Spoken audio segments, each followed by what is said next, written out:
चाहिए। और भी लोग हैं, राम मंदिर बने चाहे कोई भी चीज बने, चाहे कृष्ण जी का बने, उससे हम लोगों को कोई लेना देना नहीं है। हम लोगों को है रहने का सुविधा चाहिए। मैं समझता हूँ जिस प्रकार ये भव्य राम मंदिर का उद्घाटन हो रहा है, ठीक इसी प्रकार भव्य कोई ऐसा हॉस्पिटल भी बने जिसमें आम जनमानस की जल्दी से सुनवाई। ये देख लो कि यहाँ ही सोते हैं, रहने हाँ यहीं रहते हैं। बेसरा में नहीं सो रहे? नहीं, हम वहाँ नहीं सो रहे। जगह नहीं मिल रही है? नहीं मैडम, हमें कोई जानता नहीं है। यहाँ दिन में यहीं पड़े रहते हैं। बच्ची हमारी वहाँ भर्ती है, आज 5-6 दिन में भर्ती हुई बच्ची हमारी। मोदी जी की गारंटी है कि आपको किसी चीज़ की चिंता नहीं है, लेकिन चिंता करनी पड़ रही है। स्वास्थ्य की भी करनी पड़ रही है और दाने पानी की भी करनी पड़ रही है। ये धरातल है, धरातल पे आप सर्वे कर रहे हैं तो आप देख ही पा रहे हैं कि मैं भी एक बहुत देर से इस युवक को नहीं, तमाम बहुत सारे ऐसे युवक हैं कि वो फुटपाथ पे सो रहे हैं। जो हमारे गली मोहल्ले या घरों में मंदिर हैं उनकी हम कदर नहीं करते हैं, और जिसकी अति आवश्यकता है एनवायरनमेंट को लेकर, जो आम जनमानस में ये नई नई बीमारियों का जन्म हो रहा है, ठीक उसी प्रकार नए नए अस्पतालों का भी जन्म होना चाहिए। कभी रैन बसेरे या फुटपाथ पे टाइम पास कर लेते हैं, और मैं तो यहाँ पर कल ही आया था और आज व्यवस्था सोच रहा हूँ कि यहाँ पर रैन बसेरे हैं और वो फुल चल रहे हैं, तो यहाँ कैसे रात गुजारनी पड़ेगी। नमस्कार, मैं जून मैसी। इस वक्त हम लोग दिल्ली में मौजूद है, दिल्ली एम्स हॉस्पिटल के ठीक बाहर ही हम लोग मौजूद है। एक तरफ राम मंदिर का उद्घाटन में जोर शोर से लगे हुए हैं, मीडिया भी जोर शोर से उनकी आवाज को दिखा रहे हैं, उस मुद्दे को दिखा रहे हैं कि राम मंदिर के उद्घाटन में क्या कुछ तैयारी है। एक तरफ जो कांग्रेस है वो यात्रा निकाल रहे हैं, न्याय यात्रा, तमाम तरीके की बातें कह रहे हैं कि न्याय दिलाने के लिए यात्रा निकाले, बेरोजगारी, महंगाई, तमाम मुद्दे को लेके वो लोग साथ चल रहे हैं। लेकिन आप खुद समझिए कि हम आज हॉस्पिटल के बाहर क्यों पहुंचे हैं। हॉस्पिटल के बाहर इसलिए पहुंचे हैं जिस सरकार का दावा है कि सबका साथ सबका विकास, हमने बहुत अच्छा किया है, सबको बहुत भला किया है, वही सच्चाई को दिखाने के लिए हम लोग यहाँ पहुंचे हैं। दिल्ली के अंदर एम्स हॉस्पिटल के बाहर लोगों का हालत हम आपको दिखाते हैं। ये देखिए लोगों की हालत है। इस वक्त 6:30 बजे की टाइमिंग है। ये जब सोते हैं रात को, इलाज करने के लिए आए हैं, और रात को जब सोते हैं तो देखिए गत्ता मैं आपको दिखा रही हूँ, देखिए, और यहाँ पर ब्लैंकेट छोटी सी बिछा रखा है, और ये रोड है, यहाँ पर खुला रोड है, हवा आते हैं, सर्दी कितना ज़्यादा है। लेकिन उस वक्त हमारे देश की जनता जो हिंदू मुसलमान के मुद्दे पे उलझते हैं, आज वही जनता का क्या हालत है वही हम आपको दिखाएंगे। मेरे दाएं बाएं जितना भी लोग हैं ये अलग अलग जगहों से आए हैं ट्रीटमेंट करवाने के लिए। चलिए हम लोग जमीनी सच्चाई हम आपको दिखाते हैं। सर आप कहाँ से आए हैं? जी मैं डिस्ट्रिक्ट अलीगढ़ यूपी से। यूपी से हैं आप? जी। तो सर यहाँ पर ट्रीटमेंट के लिए आए हैं आप? जी मैं 14 महीने हो गए तब से अपनी छोटी बेटी है मेरी 12 साल की, उसका ट्रीटमेंट करा रहा हूँ और तब से आ रहा हूँ। कल मेरी ओपीडी है और आज सीवीसी जाँच के लिए आया हूँ मैं।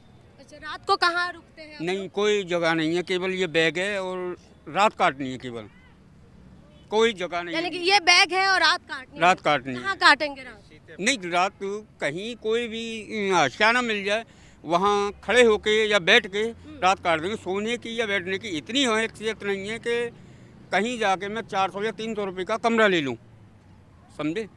मेरे पास गरम चद्दर लाया हूँ मैं घर से, और पानी की बोतल। बेटी मैंने अपनी बहन सिस्टर यहाँ गाजियाबाद में रहती हैं वहाँ भेज दी हैं उनकी सीवीसी जांच करा के। और इस टाइम मतलब जो कि सुबह 8:30 बजे के लिए ओपीडी स्टार्ट होगी तो 10 बजे तक मेरी बेटी आ जाएगी। आने के बाद और जांच करा ओपीडी में दिखा के कल फिर अलीगढ़ के लिए रवाना हो जाऊँगा मैं। अलीगढ़ से आए हैं यहाँ पर ट्रीटमेंट के लिए, रात को ठहरने की जगह नहीं है, 300-400 रुपए देके एक रूम भी नहीं ले सकते। नहीं सब व्यवस्था कौन करेंगे सर? जब लोग ट्रीटमेंट के लिए यहाँ आते हैं तो इस व्यवस्था, रहने ठहरने का व्यवस्था कौन करे, किसका जिम्मेदारी होती है? नहीं जिम्मेदारी तो भारत सरकार की या फिर स्टेट गवर्नमेंट की होती है। बट यहाँ क्या है कि हम जैसे ही लोगों ने, इनकी नहीं कहूँगा कि हम जैसे ही लोगों ने आज से 4 महीने पहले, मैं 14 महीने से आ रहा हूँ यहाँ, आज से 4-5 महीने पहले यहाँ खूब ठहरने की व्यवस्था थी हम जैसे ही लोगों की। बट वहाँ कुछ ऐसी बदतमीजियाँ उसमें आई कैमरे में, जो कि वहाँ जो हमारे निदेशक हैं एम श्रीनिवासन जी, उन्होंने तुरंत अनाउंस कर दिया कि आज के बाद रात को 9 बजे के बाद एक भी कीमत वाला आगे भी इधर उधर रन बसेरा है। तो रन बसेरा जहाँ पर रैन बसेरा जिनमें है उनमें इतने लोग हैं, हाँ कैपेसिटी कहाँ है? अब देखिए आप बताइए कहाँ से है? मैं भी एम्स से मम्मी को लेके हूँ। कहाँ से, कौन सी जगह से आए हैं? बिहार से आए, मधेपुरा डिस्ट्रिक्ट है। ठीक है। सोमवार को लाए थे मम्मी को, तो ट्रीटमेंट तो मेरा सही चला सब कुछ, लेकिन जो होते ये हैं बताइए सर, अभी ट्रीटमेंट अंदर क्या हो रहा है, मैं उसके लिए नहीं बात कर, मैं ये जानने के लिए आए हूँ। इधर राम मंदिर का उद्घाटन हो, जोर शोर से मीडिया दिखा रहे हैं या इस तरफ या यात्रा निकाल रहे हैं, लेकिन सरकार जब एक मिनट मैं सवाल पूरा सुन लीजिए। सरकार जो बीजेपी सरकार है वो कह रहे हैं कि क्योंकि अब इस केंद्र में वही है उन्हीं की, और ये जो हॉस्पिटल है केंद्र के अंदर में आते हैं, तो आप लोगों के लिए कोई व्यवस्था है यहाँ पर? देखिए, सबसे पहले तो यही कहना है कि केंद्र सरकार को कि ऑल इंडिया एम्स है ये, जी। ऑल इंडिया से आदमी आते हैं, कोई ये दिल्ली का आदमी नहीं है। 99% आदमी बिहार से, यूपी से, उड़ीसा, मतलब हर जगह के 99% बाहर के होते हैं। 1% दिल्ली के हैं जो यहाँ इलाज कराते हैं। वो भी अपना शाम को ऑटो करते हैं, ओला करते, घर चले जाते हैं।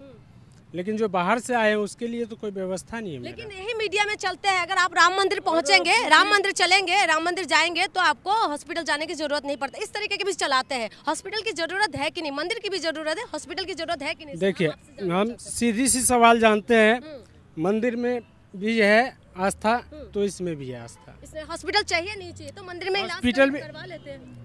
नहीं, मंदिर में इलाज करवाने की बात लेकिन नहीं आस्था का है। विषय एक आस्था का विषय है, हमारी जो सनातन धर्म की है, आस्था का विषय है, जो 500 साल से जो एक आस्था का विषय है, लेकिन हॉस्पिटल की जरूरत है या नहीं? हाँ ना? सबसे बड़ी सवाल मैं यही कहूँगा कि हॉस्पिटल में तो जो बाहर से आते हैं उसको रहने का सुविधा चाहिए ही चाहिए। और भी चाहे लोग हैं। राम मंदिर बने, चाहे कोई भी चीज बने, ठीक है। चाहे कृष्ण जी का बने, उससे हम लोगों को कोई लेना देना नहीं है। हम लोगों को है रहने का सुविधा चाहिए। ठीक है। क्या आप कहाँ से हैं सर? मैम मैं मेरठ से हूँ। मेरठ से ट्रीटमेंट के लिए आए हैं? जी हाँ जी। रात को कहाँ ठहरते हैं? बस यहीं कभी रैन बसेरे या फुटपाथ पे टाइम पास कर लेते हैं। और मैं तो यहाँ पर कल ही आया था और आज व्यवस्था सोच रहा हूँ कि यहाँ पर रैन बसेरे हैं और वो फुल चल रहे हैं, तो यहाँ कैसे रात गुजारनी पड़ेगी। इतना ठंडा है दिल्ली के अंदर, तो आप लोग कैसे गुजारा करेंगे सर? देखिए, गुजारे करने के लिए तो सोच विचार करना पड़ा, लेकिन आप बात कर रहे हैं राम मंदिर की और अस्पताल की। जो हमारे गली मोहल्ले या घरों में मंदिर हैं उनकी हम कदर नहीं करते हैं, और जिसकी अति आवश्यकता है एनवायरनमेंट को लेकर, जो आम जनमानस में ये नई नई बीमारियों का जन्म हो रहा है, ठीक उसी प्रकार नए नए अस्पतालों का भी जन्म होना चाहिए। मैं समझता हूँ जिस प्रकार ये भव्य राम मंदिर का उद्घाटन हो रहा है, ठीक इसी प्रकार भव्य कोई ऐसा हॉस्पिटल भी बने जिसमें आम जनमानस की जल्दी से सुनवाई हो। अभी हम देखते हैं कि जैसे एम्स है या सामने सफदरगंज है, यहाँ पर क्या बहुत सारे ऐसे पीड़ित हैं, उनके साथ तीमारदार भी आते हैं, वो फुटपाथ पर ही रहते हैं। और मैं यहाँ से लेके आगे जो रैन बसेरा गेट नंबर 3 पर मैं वहाँ तक भी जा पाया हूँ और ये देखा कि तमाम लोग फुटपाथ पर ही हैं। व्यवस्था केंद्र सरकार या मोदी जी कहते हैं कि मोदी जी की गारंटी है कि आपको किसी चीज़ की चिंता नहीं है, लेकिन चिंता करनी पड़ रही है। स्वास्थ्य की भी करनी पड़ रही है और दाने पानी की भी करनी पड़ रही है। ये धरातल है, धरातल पे आप सर्वे कर रहे हैं तो आप देख ही पा रहे हैं कि मैं भी एक बहुत देर से इस युवक को नहीं, तमाम बहुत सारे ऐसे युवक हैं कि वो फुटपाथ पे सो रहे हैं। तमाम ऐसे पीड़ित हैं, सर्दी से पीड़ित हैं, बीमारी से पीड़ित हैं। बुलंद आवाज में बोलिए, आप लोगों का परेशानी क्या है? परेशानी यही है कि फुटपाथ पे जो फुटपाथी सो रहे हैं जी।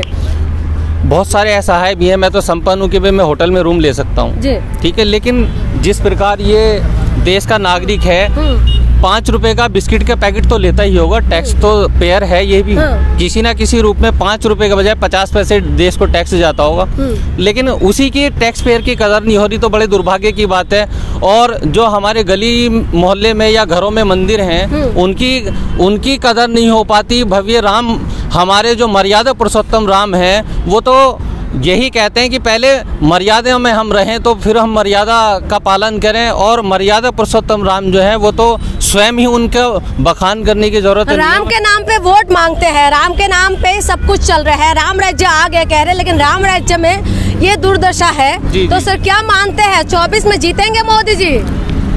देखिए, फिलहाल तो मैं कहूँगा कि सभी को दुआ करनी पड़ेगी कि मोदी जी जीत जाएं।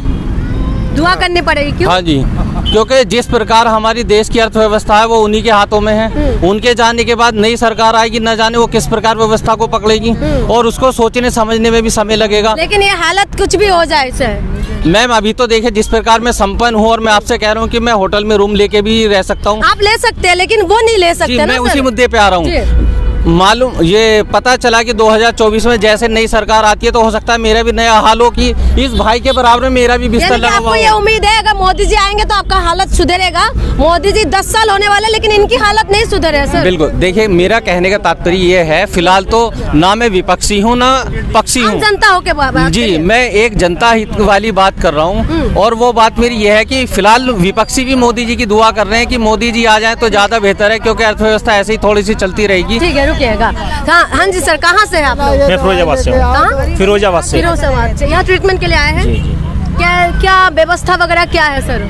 ठीक है मैडम, जैसी चल रही है आप देख रही हैं। जैसा है चलने दो, जैसे चल रहा है वैसे आप देख ही रही है ना। ये जो लोगों का व्यवस्था रात को बाहर, ये भाई अभी मैंने बात करी इनसे तो ये बता रहे थे कि इधर ही सोते हैं, ये गत्ता वगैरह लगा हुआ है। हमारे देश में ये हालत है, तो आपको लग रहा है कि हमारे देश आगे बढ़ रहे हैं? मैं लग तो रहा बढ़ रहे हैं, अब 1-8% तो चलता है मैडम। वैसे मुझे लगता है वो इलाज कराने नहीं आए शायद। ये इलाज करवाने आए हैं? पता नहीं, मेरे को लग तो नहीं रहा। हाँ, क्या कह रहे हैं? ये कोई पता थोड़ी नहीं इलाज करा। आप कहाँ से हैं? हम हरदोई डिस्ट्रिक्ट के रहने वाले हैं। हरदोई? हाँ। यूपी के? हाँ जी। जी, तो यूपी से यहाँ दिल्ली? दिल्ली में यहाँ सर्विस कर रहा हूँ, तो जो है लड़की की तबीयत खराब है तो अस्पताल में दवाई करा रहे हैं। अच्छा, तो रात को कहाँ ठहरते हैं? अंदर रहते हैं। अंदर ही रह रहे हैं, तो व्यवस्था वगैरह ठीक है? हाँ जी, व्यवस्था ठीक है। हाँ जी सर, क्या नाम है आपका? उमेश। कहाँ से है? हाथरस से। हाथरस यूपी के हैं। तो क्या यहाँ पर कैसे पहुँचे आप? ऐसे लड़के को लेके आया था ट्रीटमेंट के लिए। तो रात को कहाँ ठहरते हैं? यहीं रैन बसेरे में सोते। हाँ? रैन बसेरे में सोते। रैन बसेरा में। कोई दिक्कत? कोई दिक्कत नहीं। सब कुछ ठीक है? हाँ जी सर, कहाँ, क्या नाम है? क्या छोड़ दीजिए। हाँ मैम, हम आए हैं जिला बिजनौर से, ढक्का करमचंद गांव हमारा। बिजनौर यूपी? जी जी। वहाँ से आए, हमारी बच्ची को एक बुखार आ गया था। बुखार आने के बाद में हम जो मुरादाबाद पहुँच गए। मोदी जी ने कार्ड बना रखा 5 लाख का। हाँ, आयुष्मान कार्ड। हाँ, तो मतलब 20-22 दिन में ही जो उन्होंने डॉक्टर साहब ने पैसे निकाल दिए सारे। इधर आइए सर। हाँ। उससे हमसे कह दिया कि अपनी बच्ची को कहीं भी ले जाओ, या फिर 2 लाख रुपए और लाओ। हमने कहा भाई 5 लाख रुपए का तूने क्या इलाज कर दिया? बच्ची वेंटिलेटर पे लगा दी, उसका कोई इलाज नहीं हुआ। तो आप लोग यहाँ पर एम्स में बच्ची को लेके आए? फिर बच्चे को लेकर आए, यहाँ हमने भर्ती करा। तो ये देख लो कि यहाँ ही सोते हैं, रहने। हाँ, यहीं रहते हैं। बसेरा में नहीं सो रहे? नहीं, हम वहाँ नहीं सो रहे। जगह नहीं मिल रही है? नहीं मैडम, हमें कोई जानता नहीं है। यहाँ दिन में यहीं पड़े रहते हैं। बच्ची हमारी वहाँ भर्ती है, आज 5-6 दिन में भर्ती हुई बच्ची हमारी।